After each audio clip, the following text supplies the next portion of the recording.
el príncipe de los predicadores, Charles Spurgeon. Narrado por Samuel Andrés Chaparro Sandoval.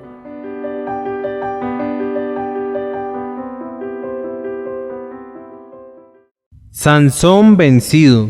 Sermón predicado la mañana del domingo 21 de noviembre 1858 por Charles Haddon Spurgeon en Music Hall, Royal Surrey Gardens, Londres. Y le dijo: Sansón, los filisteos sobre ti. Y luego que despertó él de su sueño, se dijo: esta vez saldré como las otras y me escaparé. Pero él no sabía que Jehová ya se había apartado de él. Mas los filisteos le echaron mano y le sacaron los ojos y le llevaron a Gaza y le ataron con cadenas para que moliese en la cárcel. Jueces capítulo 16, versículos 20 y 21. En muchos sentidos, Sansón es uno de los hombres más notables entre aquellos cuya historia quedó registrada en las páginas de la inspiración. Sansón gozó de un privilegio singular que solo le fue concedido a otra persona más en el Antiguo Testamento. Un ángel predijo a sus padres su nacimiento. Isaac fue prometido a Abraham y Sara por unos ángeles a quienes habían ofrecido hospitalidad sin percatarse del hecho, pero con la excepción de Isaac, Sansón fue el único cuyo nacimiento fue profetizado por un mensajero angélico antes de la inauguración de la dispensación evangélica. Fue dedicado a Dios antes de su nacimiento, siendo apartado como un nazareo. Ahora bien, un nazareo era una persona consagrada enteramente a Dios, y en señal de su consagración se abstenía completamente del vino y dejaba crecer su cabello sin que le pasaran navaja. Pueden entender, por tanto, que Sansón estaba enteramente consagrado a Dios, y quienes le veían dirían: aquel hombre es un varón de Dios, un nazareo, un consagrado. Dios dotó a Sansón con una fuerza sobrenatural, una fuerza que no podía haber sido jamás el resultado de un mero poder muscular. No era la simple constitución física de Sansón la que le hacía fuerte. No hería a los filisteos con el brazo o con el puño. Era un milagro que moraba en su interior, una continua emanación de la omnipotencia de Dios, la que le hacía más fuerte que miles de sus enemigos. Parece que Sansón descubrió muy pronto la gran fuerza que poseía, pues el Espíritu de Jehová comenzó a manifestarse en él en los campamentos de Dan. Sansón juzgó a Israel 30 años y lo libró gloriosamente. Cuán noble ser debe haber sido. Mírenlo.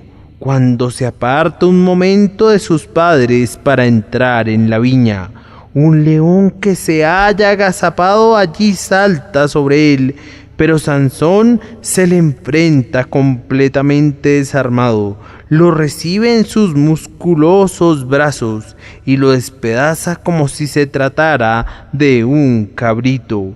Véanlo tiempo después, cuando sus paisanos le ataron y le hicieron descender de la peña y le entregaron a los miles de filisteos.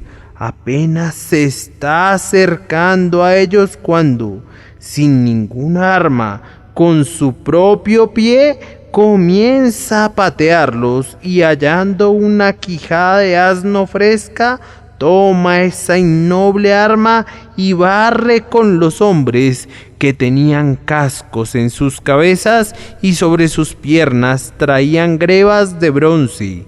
Y su vigor tampoco le falló años después, pues murió en la flor de sus días. Realizó una de sus mayores hazañas en esta etapa precisa de su vida. Sansón está encerrado en la ciudad de Gaza. Se queda allí hasta la medianoche. Está tan confiado en su fuerza que no tiene ninguna prisa por partir. Y en vez de atacar a los guardias y obligarlos a quitar los cerrojos, arranca los 2 pilares y se lleva las puertas con todo y cerrojos, y transporta su pesada carga a lo largo de varias millas hasta la cumbre del monte que está delante de Hebrón. En todos los sentidos debe haber sido algo grandioso ver a este hombre, especialmente si uno lo contaba como amigo. Si uno hubiera sido su enemigo, era mucho mejor verlo desde muy lejos, pues nadie podía escapar de él excepto quienes huían. Pero tenerlo como amigo y estar con él en el día de la batalla era sentir que tenías un ejército en un solo hombre y que tenías en un solo cuerpo, lo que infundiría terror a miles de personas. Sin embargo, aunque Sansón tenía una gran potencia física, solo tenía una pequeña fuerza mental y tenía todavía menos poder espiritual. Su vida entera es una escena de milagros y de locuras. Tenía muy poca gracia y era fácilmente vencido por la tentación. Es seducido y llevado al descarrío. Se le corrige con frecuencia, pero aún así peca de nuevo. Por fin cae en las manos de Dalila. A ella le sobornan con una enorme suma y entonces se esfuerza por sacarle el secreto de su fuerza. Sansón juega insensatamente con el peligro y con su propia destrucción. Por fin, acosado por la importunidad de ella, le descubre el secreto que no debía haber confiado a nadie y que solo a él le pertenecía. El secreto de su fuerza se ocultaba en sus guedejas. No era que su cabello le hiciera fuerte, pero su cabellera era el símbolo de su consagración y era la prenda del favor de Dios para con él. Mientras no tocaran su cabellera, Sansón fue un varón consagrado.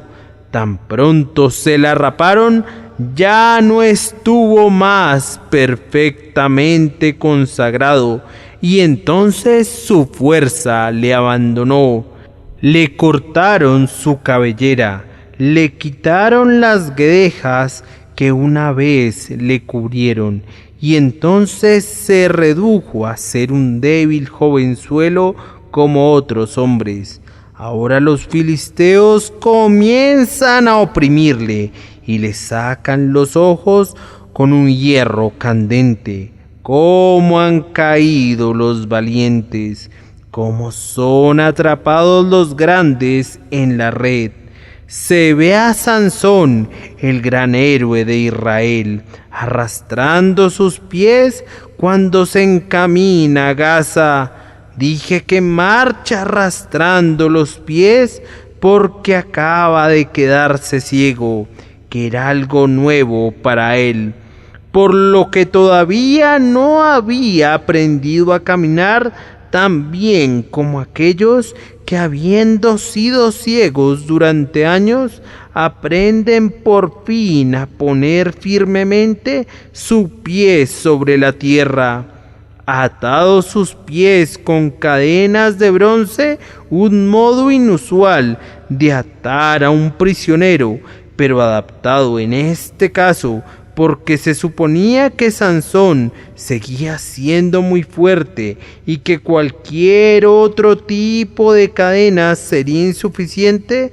Se le ve caminando en medio de una pequeña escolta hacia Gaza, y ahora llega a la propia ciudad de la cual había salido en todo su orgullo, con las puertas y su cerrojo a cuestas. Y los niños salen, y las clases bajas del pueblo le rodean y le señalan diciendo: Sansón, el gran héroe, ha caído, divirtámonos con él. ¡Qué espectáculo! El ardiente sol cae sobre su cabeza desnuda, que una vez estuvo protegida con aquellas exuberantes guedejas. Miren a la escolta que lo custodia, un simple puñado de hombres, como hubieran huido delante de él en sus días más brillantes. Pero ahora hasta un niño podría vencerle. Lo llevan a un lugar donde un asno está moliendo en el molino, y Sansón tiene que desempeñar esa innoble tarea. Vamos, él tiene que ser la diversión y la burla de todos los que pasan por ahí, y de todo necio que entre para ver esa gran maravilla. El destructor de los filisteos, reducido a trabajar en el molino. ¡Ah, qué caída tuvo lugar, hermanos míos! Bien podemos detenernos y llorar por el pobre ciego Sansón. Fue terrible que perdiera sus ojos, que perdiera su fuerza fue peor, pero que perdiera el favor de Dios por un tiempo y que se convirtiera en la diversión de los enemigos de Dios fue lo peor de todo. Por esto podemos llorar en verdad. Ahora, ¿por qué he narrado esta historia? ¿Por qué querría dirigir su atención a Sansón? Por esta razón: todo hijo de Dios es un hombre consagrado. Su consagración no está tipificada por ningún símbolo externo. No se nos ordena que dejemos crecer por siempre nuestro cabello, ni que nos abstengamos de carnes o bebidas. El cristiano es un hombre consagrado, pero sus semejantes no ven su consagración excepto en las obras externas que son su resultado. Y ahora quiero hablarles a ustedes, mis queridos amigos, como a hombres consagrados, como a nazareos, y creo que voy a encontrar una lección para ustedes en la historia de Sansón. Mi primer punto será la fuerza de los consagrados, pues ellos son varones fuertes. En segundo lugar, el secreto de su fuerza. En tercer lugar, el peligro al que están expuestos. Y en cuarto lugar, la ignominia que recaerá sobre ellos si caen en este peligro. Primero, la fuerza del varón consagrado. ¿Saben ustedes que el hombre más fuerte en todo el mundo es un hombre consagrado? Aun si se pudiera consagrar a un objetivo equivocado, si fuera una completa consagración, tendría fuerza para el mal, pudiera ser, pero aún así fuerza. En las antiguas guerras romanas contra Pirro, ustedes recordarán una antigua historia de abnegada entrega. Un oráculo había dicho que la victoria victoria acompañaría a aquel ejército cuyo líder se entregara a la muerte. Decio, el cónsul romano, sabiendo esto, se apresuró a entrar en lo más denso de la batalla para que su ejército pudiera vencer por su muerte. Los prodigios de valor que realizó son pruebas del poder de la consagración. En aquel tiempo cada romano parecía ser un héroe, porque cada hombre era un hombre consagrado.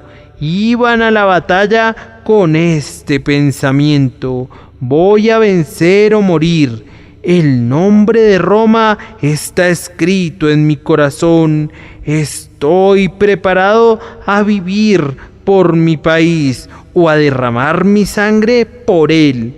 Y ningún enemigo podía hacerles frente jamás.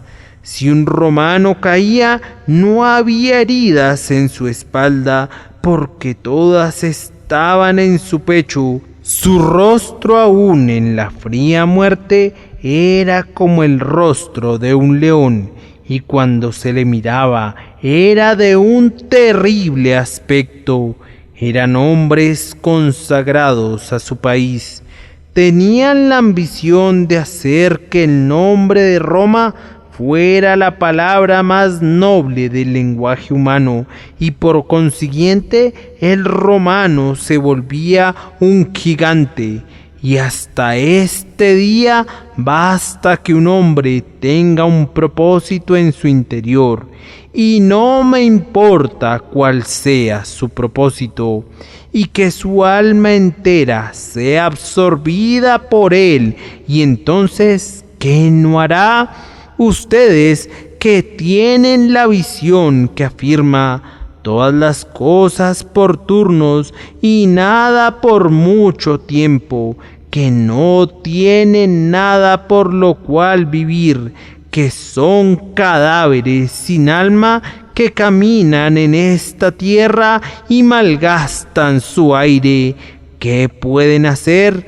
Pues nada. Pero el hombre que sabe a lo que está dedicado y que tiene su objetivo, se dirige velozmente a él, como una flecha arrojada desde un arco por un arquero vigoroso.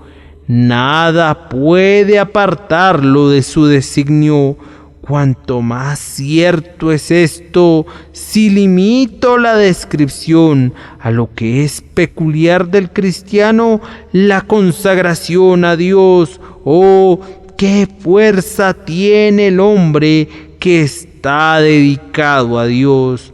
¿Hay uno de esos varones aquí? Sé que lo hay. Yo sé que pudiera haber muchos que se han consagrado al Señor Dios de Israel en el secreto de su alcoba, y que pueden decir en sus corazones: ha sido concluida la gran transacción, ha sido concluida. Yo soy de mi Señor y Él es mío. Él me atrajo y yo le seguí, alegre de obedecer a la voz divina. Ahora, el hombre que puede decir eso y que está completamente consagrado a Dios, sea quien sea o lo que sea, es un hombre fuerte que habrá de hacer portentos. Necesito hablarles de las maravillas que han realizado los hombres consagrados. Ustedes han leído las historias de tiempos antiguos, cuando a nuestra religión se le daba caza como a una perdiz en los montes. ¿Nunca oyeron cómo hombres y mujeres consagrados aguantaron dolores y agonías inauditos? ¿No han leído cómo los echaban a los leones, cómo fueron aserrados en mitades, cómo languidecieron en prisiones, o se encontraron con una muerte más rápida a filo de espada? ¿No han oído cómo andaban de acá para allá, cubiertos de pieles de ovejas y de cabras, pobres, angustiados, maltratados, de los cuales el mundo no era digno? ¿No han oído cómo desafiaron en su cara a los tiranos, como cuando los amenazaban se atrevían a reírse de todas las amenazas del enemigo con gran valentía? ¿Cómo, estando en la hoguera, aplaudían con sus manos en el fuego y cantaban salmos de triunfo cuando hombres peores que demonios se mofaban de sus miserias? ¿Cómo fue eso? ¿Qué hizo que las mujeres fueran más fuertes que hombres y los hombres más fuertes que ángeles? Vamos, pues fue esto: ellos estaban consagrados a Dios. Ellos sentían que cada dolor que desgarraba su corazón estaba dándole la gloria a Dios, que todos los padecimientos que soportaban en sus cuerpos no eran sino las marcas del Señor Jesús, por las cuales patentizaban que estaban enteramente dedicados a Él. Y no solo en esto se ha evidenciado el poder de los consagrados. ¿No han oído nunca cómo los santificados han realizado portentos? Lean las historias de quienes no estimaron preciosa su vida para ellos mismos, con tal de honrar a su Señor y Maestro, predicando su palabra, exponiendo el Evangelio en tierras extrañas. ¿No han oído cómo los hombres han abandonado su parentela y sus amigos y toda esa vida tan preciada, y han atravesado mares tormentosos y se han adentrado en las tierras de los paganos, donde los hombres se devoraban unos a otros? ¿No se han enterado de cómo pusieron sus pies en aquel país y vieron que el barco que los había transportado desaparecía en la distancia, y con todo, sin ningún miedo, moraron en medio de salvajes incivilizados de los bosques, caminaron en medio de ellos y les contaron la simple historia del Dios que amó al hombre y murió por él? Ustedes han de saber cómo esos hombres vencieron, cómo aquellos que parecían ser más fieros que leones se encorvaron delante de ellos, escucharon sus palabras y fueron convertidos por la majestad del Evangelio que ellos predicaban. ¿Qué hizo que esos hombres fueran héroes? ¿Qué los capacitó para que se separaran de sus familias y de sus amigos y se desterraran en tierras de pueblos extraños? Fue porque eran consagrados, completamente consagrados al Señor Jesucristo. ¿Qué hay en el mundo que el varón consagrado no pueda hacer? Tiéntalo, ofrécele oro y plata, llévalo a la cima del monte y muéstrale todos los reinos del mundo. Y dile que los tendrá a todos si postrado adorare al Dios de este mundo. ¿Qué dice el varón consagrado? Quítate delante de mí, Satanás. tengo más que todo esto que tú me ofreces. Este mundo es mío y los mundos venideros. Yo desprecio la tentación, no me voy a postrar delante de ti. Si los hombres amenazan a un varón consagrado, ¿qué dice él? Yo temo a Dios, por eso no puedo tenerles miedo. Juzguen si es justo delante de Dios obedecerlos a ustedes antes que a Dios. Pero en cuanto a mí, yo no serviré a nadie más que a Dios. Tal vez hayas visto en tu vida a un varón consagrado. ¿Se trata de una personalidad pública? ¿Qué es lo que no puede hacer él? Predica el Evangelio y 1000 enemigos lo asedian de inmediato, lo atacan por todos lados, algunos por esta razón y otros por aquella otra. Sus virtudes reales son distorsionadas y son convertidas en vicios, y sus más ligeras faltas son magnificadas y son convertidas en los más grandes crímenes. Casi no tiene amigos. Los propios ministros del Evangelio le rehuyen. Es considerado tan raro que todo el mundo debe evitarlo. ¿Qué hace él en el interior de la cámara de su propio corazón? Sostiene una conversación con su Dios y se hace esta pregunta: ¿hago bien? La conciencia da el veredicto, sí, y el Espíritu da testimonio a su espíritu de que la conciencia es imparcial. Entonces dice: venga lo bueno o venga lo malo. Si estoy bien, no me voy a desviar ni a la derecha ni a la izquierda. Tal vez sienta en secreto lo que no expresará en público. Siente el dolor de la diserción, de la deshonra y de la censura.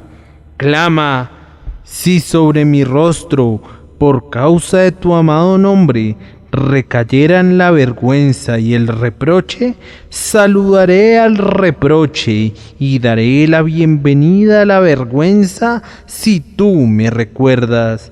En cuanto a su carácter público, nadie podría decir que le importan estas cosas, pues puede decir con Pablo: de ninguna cosa hago caso, ni estimo preciosa mi vida para mí mismo, con tal de ganar a Cristo y de que acabe mi carrera con gozo.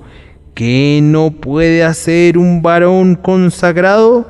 Yo en verdad creo que si tuviera al mundo entero en su contra, demostraría ser más que un antagonista para todos ellos.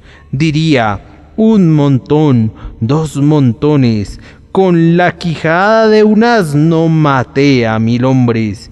No me importa cuán violento pueda ser su enemigo, ni cuán grande pudiera ser la ventaja que ese enemigo le sacara. Aunque el león pudiera haberse agazapado para saltar y pudiera estar saltando sobre él, lo desgarrará como si fuese un cabrito, pues es más que vencedor por medio de aquel que le amó.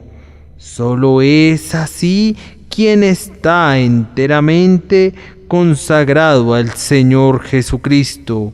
Pero, dice alguien, ¿podemos consagrarnos a Cristo? Yo pensé que eso era únicamente para los ministros. Oh no, hermanos míos, todos los hijos de Dios deben ser consagrados. ¿A qué te dedicas? ¿Estás involucrado en negocios? Si eres lo que profesas ser, tu negocio tiene que estar consagrado a Dios. Tal vez no tengas ninguna familia, tal vez estés involucrado en el comercio y estés ahorrando cada año alguna suma considerable. Déjame contarte el ejemplo de un hombre que está completamente consagrado a Dios. Vive en Bristol, de nombre desconocido, un varón cuyos ingresos son sustanciales. ¿Y qué hace con ellos? Trabaja en negocios continuamente para generar esos ingresos, pero de ellos cada centavo, cada año, es gastado en la causa del Señor, excepto lo que requiere para las cosas necesarias de la vida.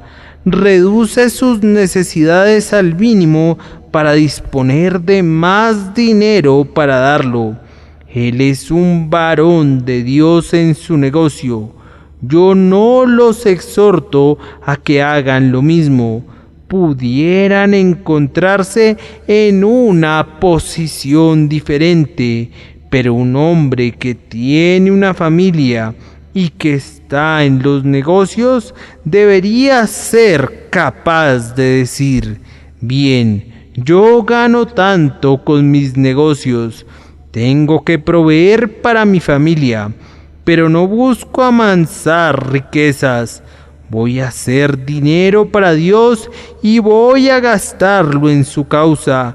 Cuando me uní a la iglesia dije: todo lo que soy y todo lo que tengo será tuyo siempre. Todo lo que mi deber me pida dar, lo entregarán alegremente mis manos. Y lo dije con toda la intención. No entiendo algunas personas cristianas que cantan ese himno, pero luego reducen, aprietan y recortan cualquier cosa cuando se trata de dar para la causa de Dios. Si canto eso es porque tengo la intención de decirlo. No lo cantaría a menos que así fuera. Si me uno a la iglesia, entiendo que me doy yo mismo y todo lo que tengo a esa iglesia. No quisiera hacer una profesión mentirosa. No quisiera hacer una confesión de una consagración que no tuviera la intención de hacer. Si he dicho: yo soy de Cristo, por su gracia seré de Cristo. Hermanos, los que están en los negocios pueden estar tan consagrados a Cristo como el ministro en su púlpito. Ustedes pueden convertir sus transacciones ordinarias de la vida en un solemne servicio a Dios. Muchos hombres han deshonrado una sotana, pero muchos otros han consagrado una bata de obrero. Muchos hombres han manchado los cojines de su púlpito, pero muchos otros han convertido la horma de zapatero en santidad al Señor. Dichoso el varón que es consagrado al Señor. Donde quiera que esté, es un consagrado y hará maravillas. Se ha señalado a menudo que todos somos hombrecitos en esta época. Hace 100 años o más, si hubiéramos recorrido las iglesias, habríamos encontrado fácilmente un número de ministros de gran nota. Pero ahora todos somos hombrecitos, los babeantes hijos de unos don nadie. Nuestros nombres no serán recordados nunca, pues no hacemos nada para merecerlo. Es raro encontrar a un hombre vivo en esta tierra. Se puede encontrar a muchos que se autodesignan hombres, pero ellos son cáscaras de hombres, se han quedado sin vida. El precioso núcleo pareciera haber partido. La pequeñez de los cristianos de esta época resulta de la pequeñez de su consagración a Cristo. La época de John Owen fue la era de grandes predicadores, pero déjenme decirles que esos fueron los días de una gran consagración. Esos grandes predicadores cuyos nombres recordamos no consideraban nada como propio. Les fueron suprimidas sus prebendas porque no pudieron conformarse a la iglesia establecida y renunciaron voluntariamente a todo lo que tenían por el Señor. Les daban casa de un lugar a otro. La deshonrosa acta de las 5 millas no les permitía acercarse dentro de un radio de 5 millas a cualquier ciudad que tuviera un mercado. Deambulaban por aquí y por allá para predicar el evangelio a unas pobres ovejas escasas, estando entregados plenamente a su Señor. Aquellos eran tiempos malos, pero ellos prometieron que andarían el camino en las buenas o en las malas, y en efecto lo anduvieron con las rodillas hundidas en el lodo, y lo habrían recorrido aún si hubieran tenido que hacerlo con las rodillas hundidas en sangre. Se convirtieron en grandes hombres, y si nosotros fuéramos como ellos lo fueron, enteramente entregados a Dios, si pudiéramos decir de nosotros mismos: desde la coronilla de mi cabeza hasta la planta de mi pie, no hay ni una sola gota de sangre que no sea enteramente de Dios.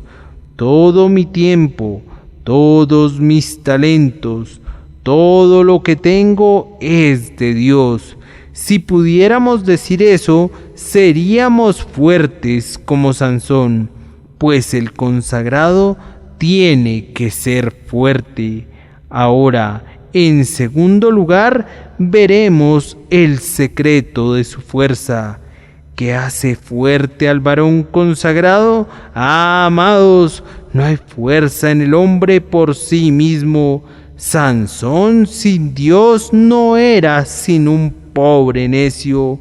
El secreto de la fuerza de Sansón consistía en esto: que en tanto que estuviera consagrado sería fuerte, en tanto que estuviera entregado enteramente a su Dios y no tuviera ningún objetivo sino el de servir a Dios, y eso debía ser indicado por el crecimiento de su cabellera.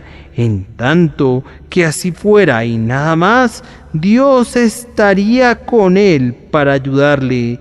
Y ahora ustedes ven, queridos amigos, que si tienen alguna fuerza para servir a Dios, el secreto de su fuerza se esconde en el mismo lugar. ¿Qué fuerza tienes tú, salvo en Dios?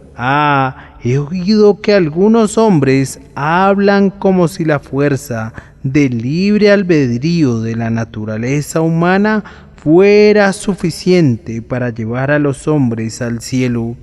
El libre albedrío ha llevado a muchas almas al infierno, pero nunca ha llevado todavía un alma al cielo. Ninguna fuerza de la naturaleza puede bastar para servir al Señor debidamente.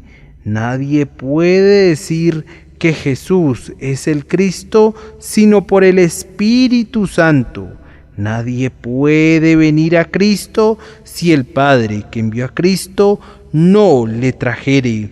Entonces, si el primer acto de la vida cristiana está más allá de toda fuerza humana, ¿cuánto más están más allá de cualquiera de nosotros esos pasos más elevados?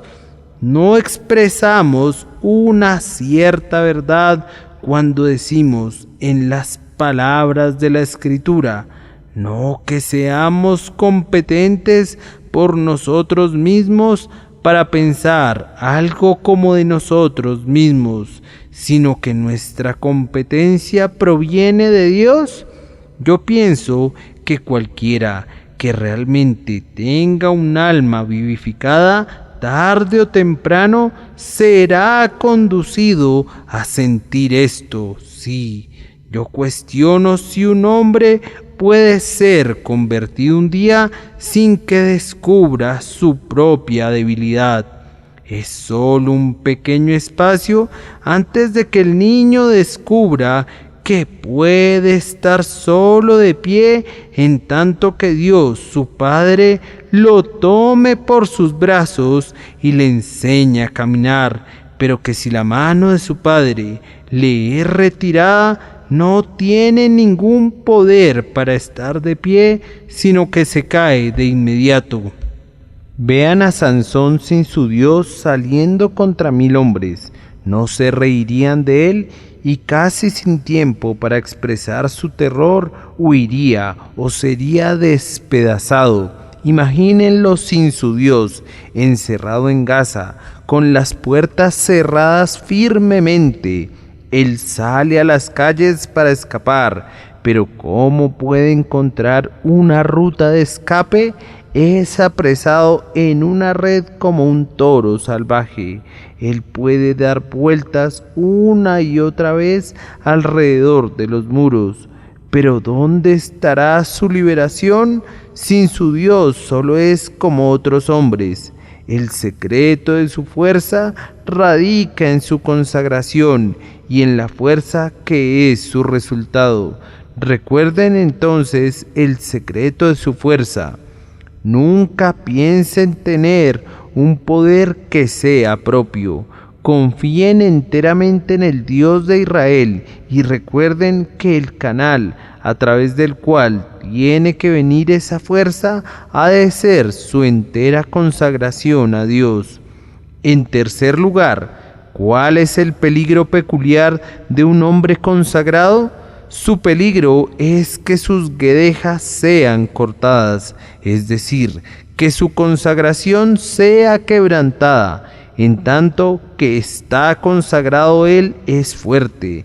Rompan eso y se vuelve débil como el agua. Ahora, hay 1000 navajas con las cuales el diablo puede rapar las guedejas de un varón consagrado sin que se dé cuenta. Sansón está profundamente dormido. El barbero es tan astuto que lo arrulla para que se duerma al tiempo que sus dedos recorren la cabeza, la coronilla del necio, que está poniendo al desnudo.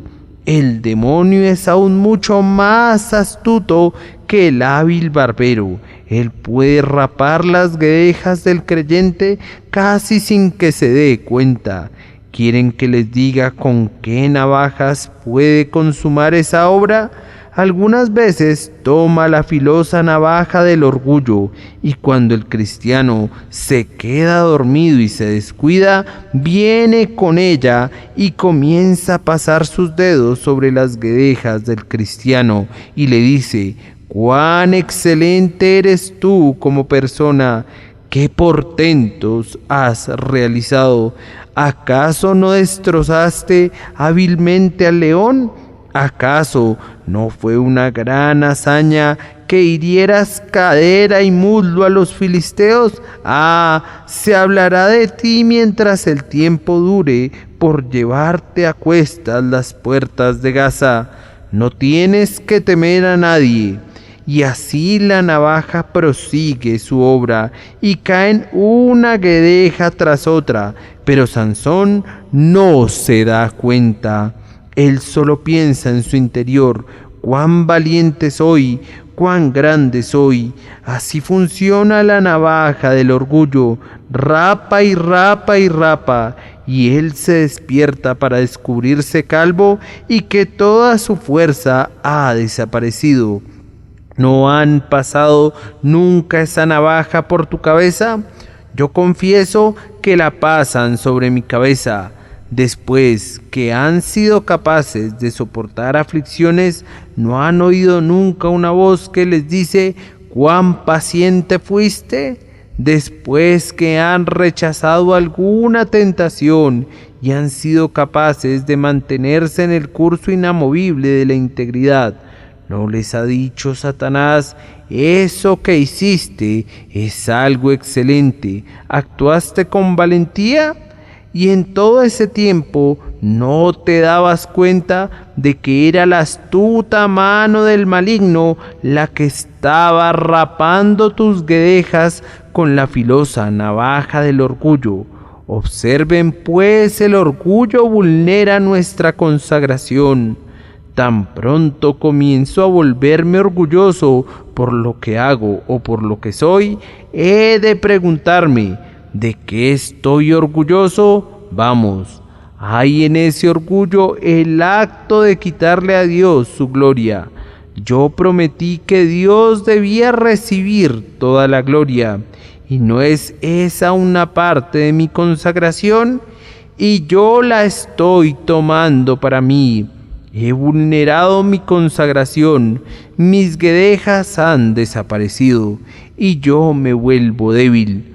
Observa esto, cristiano: Dios no te dará nunca fuerzas para que te glorifiques a ti mismo. Dios te dará una corona, pero no para que la pongas sobre tu cabeza. Tan pronto como un cristiano comienza a escribir sobre su propio escudo de armas sus hazañas y sus triunfos y toma la gloria para sí, Dios le abatirá hasta el polvo. Otra navaja que usa también es la autosuficiencia. Ah, dice el diablo al tiempo que rapa tus guedejas: has hecho muchísimo. ¿Ves que te ataron con mimbres verdes y tú los hiciste pedazos? Simplemente olieron el fuego y se rompieron. Entonces tomaron cuerdas nuevas para atarte. Aún ellas las venciste, pero tú hiciste pedazos las cuerdas como si se trataran de un hilo. Luego tejieron las 7 guedejas de tu cabeza, pero tú arrancaste la estaca del telar con la tela y te alejaste. Tú puedes hacer cualquier cosa, no tengas miedo. Tú tienes la suficiente fuerza para hacer cualquier cosa. Puedes realizar cualquier hazaña que te propongas. Cuán delicadamente el diablo hará todo eso. Cómo frota la cabeza mientras la navaja se desliza suavemente sobre su superficie y las guedejas caen al suelo y él las pisa en el polvo. Tú has realizado todo esto y puedes hacer cualquier otra cosa. Cada gota de gracia destila del cielo. Oh hermanos míos, ¿qué tenemos que no hayamos recibido? No debemos imaginar que nosotros podemos crear una nueva fuerza con la cual ceñirnos. Todas mis fuentes están en ti. En el momento en que comenzamos a pensar que es nuestro propio brazo el que nos ha alcanzado la victoria, todo habrá concluido para nosotros.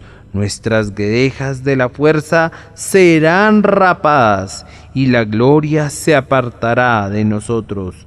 Vean entonces que tanto la autosuficiencia como el orgullo pueden ser la navaja con la que el enemigo rapa nuestra fuerza. Hay todavía otro peligro aún más palpable. Cuando un hombre consagrado comienza a cambiar su propósito en la vida y a vivir para sí, esa navaja rapa su cabeza completamente. He ahí un ministro, cuando comenzó su ministerio, podía decir: Dios es mi testigo de que solo me he puesto un objetivo: estar limpio de la sangre de cualquiera de mis oyentes, y que pueda predicar el Evangelio fielmente y honrar a mi Señor. En breve, tentado por Satanás, cambia su tono y habla de esta manera: debo conservar mi congregación. Si predico una doctrina dura, no vendrán. No me criticó uno de los periódicos y no se fueron algunos de mis congregantes debido a eso. Debo preocuparme respecto a qué persigo. Debo mantener esto en marcha. Debo tener mucho más cuidado y pulir más mi lenguaje. Tengo que adoptar un estilo más suave o predicar una doctrina de nuevo diseño, pues tengo que mantener mi popularidad. ¿Qué será de mí si me voy a pique? La gente dirá: subió como un cohete y bajó como una vara. Y entonces todos mis enemigos se reirán. Cuando un hombre se comienza a preocupar con respecto al mundo, hasta por un chasquido de los dedos, todo ha terminado para él. Si puede subir a su púlpito y decir: he recibido un mensaje que tengo que entregar, y ya sea que lo oigan o no lo oigan, voy a entregarlo tal como Dios lo pone en mi boca. No voy a cambiar el punto de una I o la tilde de una T, ni siquiera por el hombre más grande que viva, o para traer a la congregación más numerosa que se hubiera sentado jamás a los pies de un ministro. Ese hombre es poderoso.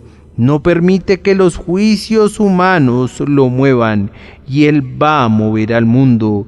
Pero dejen que se desvíe y que piense acerca de su congregación y cómo será conservada. Sansón, cómo son rapadas tus guedejas. ¿Qué puedes hacer ahora? Esa falsa Dalila te ha destruido. Te sacaron los ojos y suprimieron tu comodidad, y tu futuro ministerio será como la molienda de un asno alrededor del molino que gira continuamente. No tendrás ni reposo ni paz nunca jamás, o dejen que se desvíe de otra manera. Supongan que dijera: tengo que obtener una prebenda o riqueza. Tengo que cuidarme muy bien.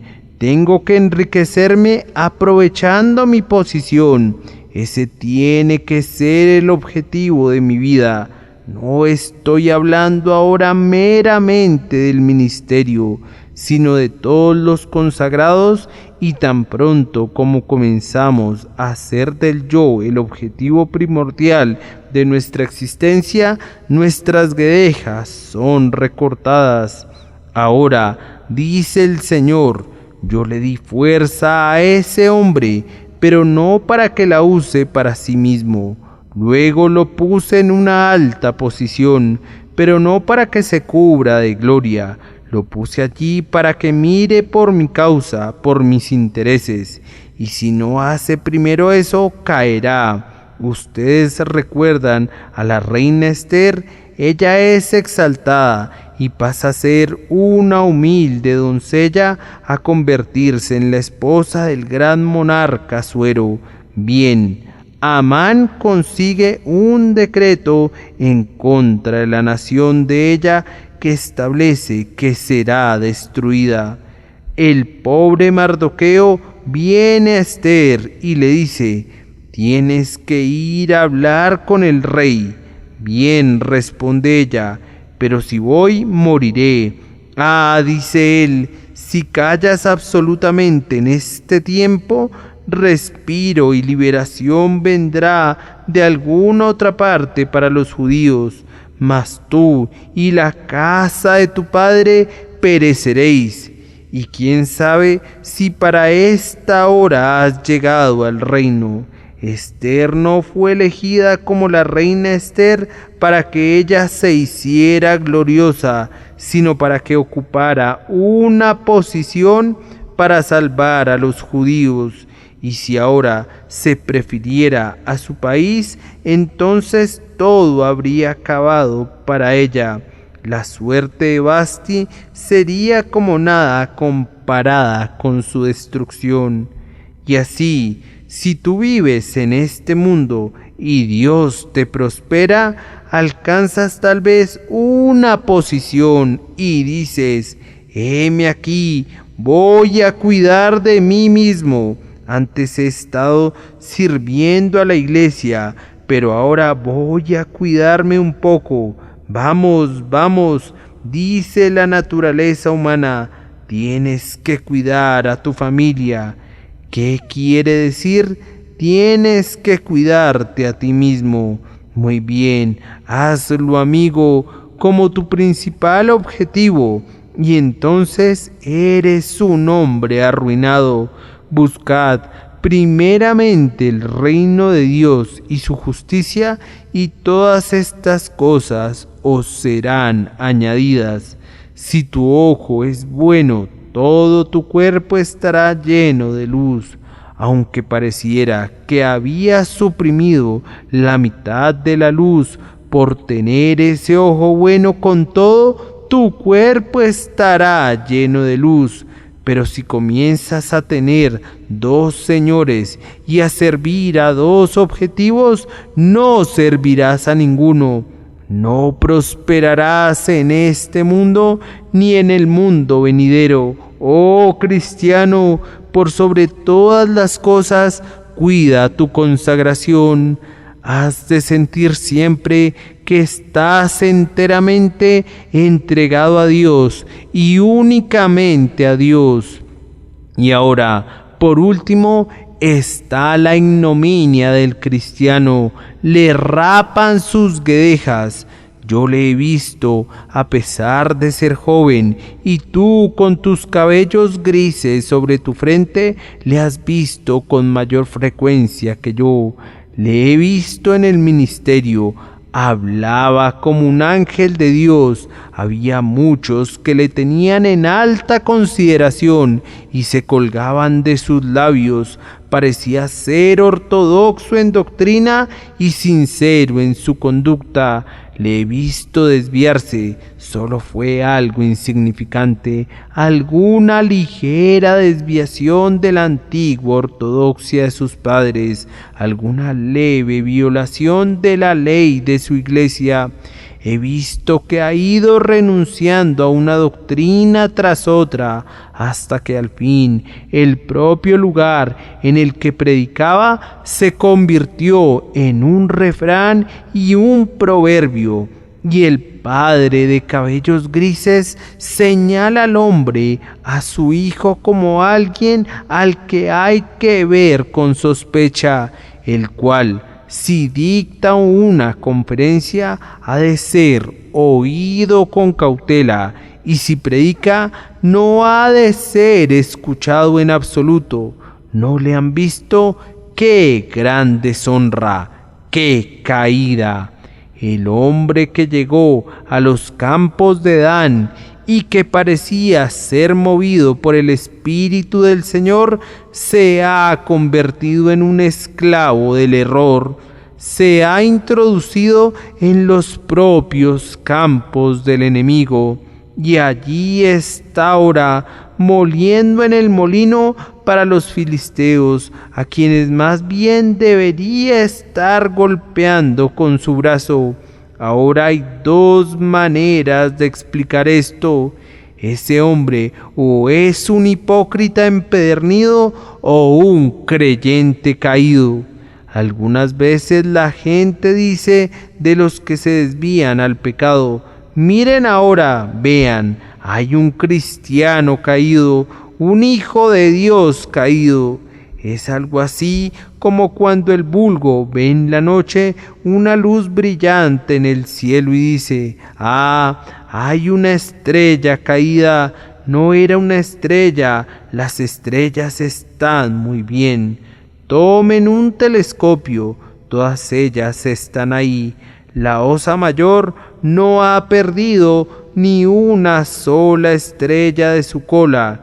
Y si miran ahí, está el cinturón de Orión muy seguro y la daga no se ha caído de allí. ¿Qué es, entonces? No sabemos exactamente lo que es.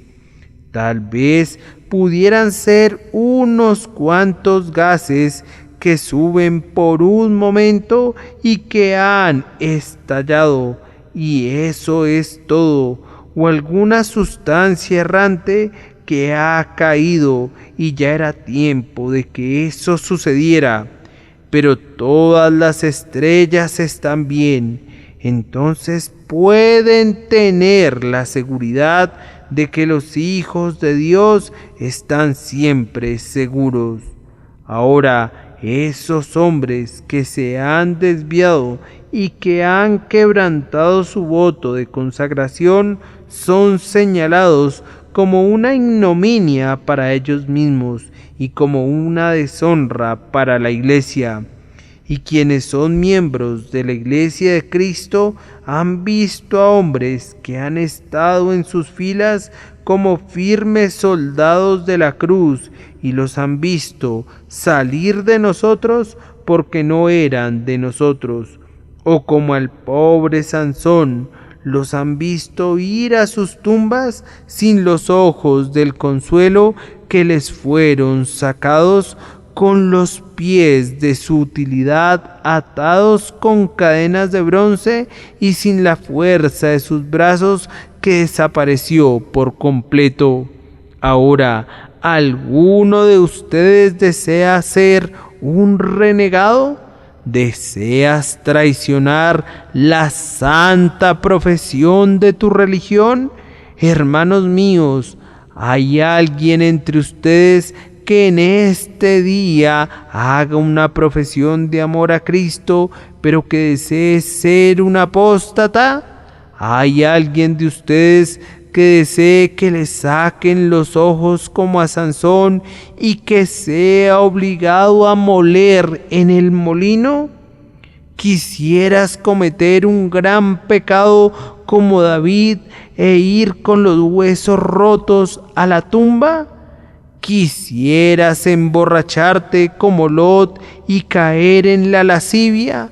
No, yo sé lo que dices: Señor, haz que mi senda sea como el vuelo del águila, haz que vuele al sol a lo alto y que nunca me detenga ni me desvíe. Oh, dame gracia para servirte como Caleb, con un corazón perfecto, y que desde el principio hasta el fin de mis días mi senda sea como la luz de la aurora, que va en aumento hasta que el día es perfecto. Si yo sé cuál es tu deseo, entonces, ¿cómo has de lograrlo? Considera muy bien tu consagración. Ve que sea sincera, cuida de hacerla de corazón, y entonces mira al Espíritu Santo después que hayas mirado a tu consagración, y pídele que te dé tu gracia de cada día, pues así como el maná caía día a día, así debes recibir tu alimento diario de lo alto. Y recuerda que no es por ninguna gracia que tengas en ti, sino por la gracia que es en Cristo y que te tiene que ser dada cada hora que has de ser sostenido. Y habiendo hecho todo, ser coronado al fin como alguien fiel que ha perseverado hasta el fin. Yo les pido sus oraciones para que sea guardado fiel a mi Señor. Y por otro lado, yo ofreceré mis fervientes oraciones para que ustedes le puedan servir mientras Él les preste aliento, para que cuando la voz suya se pierda en la muerte, le alaben con más dulces y más sonoros acordes melodiosos a lo largo de una inmortalidad sin fin. Y en cuanto a ustedes que no se han entregado a Dios y que no están consagrados a Él, solo puedo hablarles como a filisteos y advertirles que llegará el día cuando Israel será vengado de los filisteos. Un día pudieran estar reunidos en el piso alto de sus placeres, gozando de salud y fuerza, pero hay un Sansón llamado Muerte que derribará las columnas de su tabernáculo, y tendrán que caer y ser destruidos, y grande será su ruina. Que Dios les dé gracia para que puedan consagrarse a Cristo, de manera que viviendo, muriendo, se regocijen en Él y compartan con Él la gloria de su Padre.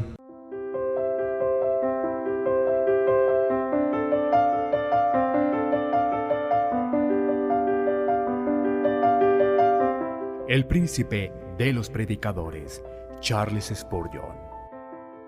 Narrado por Samuel Andrés Chaparro Sandoval.